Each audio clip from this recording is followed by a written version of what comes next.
আমি বান্দা এসেছি। আল্লাহ তুমি না রহমান, তুমি না গফফার, তুমি না সত্তার, তুমি না খালিক, তুমি না মালিক।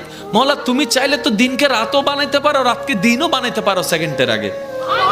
মৌলা তুমি তো চাইলে মৃতকে জীবিতও বানাইতে পারো, জীবিতকে মৃতও বানাইতে পারো।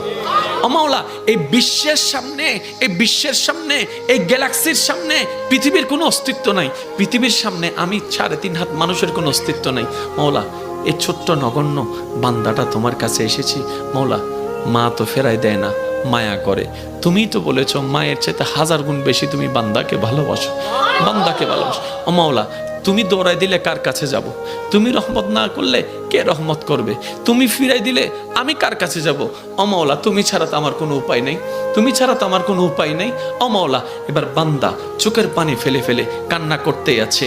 সে কান্নার আওয়াজটা দুনিয়ার জমিনে ডানাও যদি 1 হাত না যায় হতে পারে, কিন্তু সেই আওয়াজটা রব পর্যন্ত পৌঁছাই যাচ্ছে, রব পর্যন্ত পৌঁছাই যাচ্ছে। যে চোখের পানিটা চোখ থেকে জোরে জোরে গালের মধ্যে শুকাই যাচ্ছে, যাই নামাজে বিলীন হয়ে যাচ্ছে।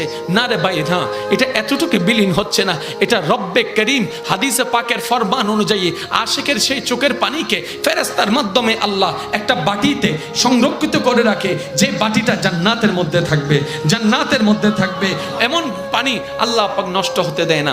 বান্দা চোখের পানি ফেলতেই আছে, মন থেকে আত্মসমর্পণ করতেই আছে। হঠাৎ রবের রহমত ডাক দিয়ে বলে, লা তাকনাতু মির রাহমাতিল্লাহ। এত টেনশন করস কেন? আমি রব আছি না।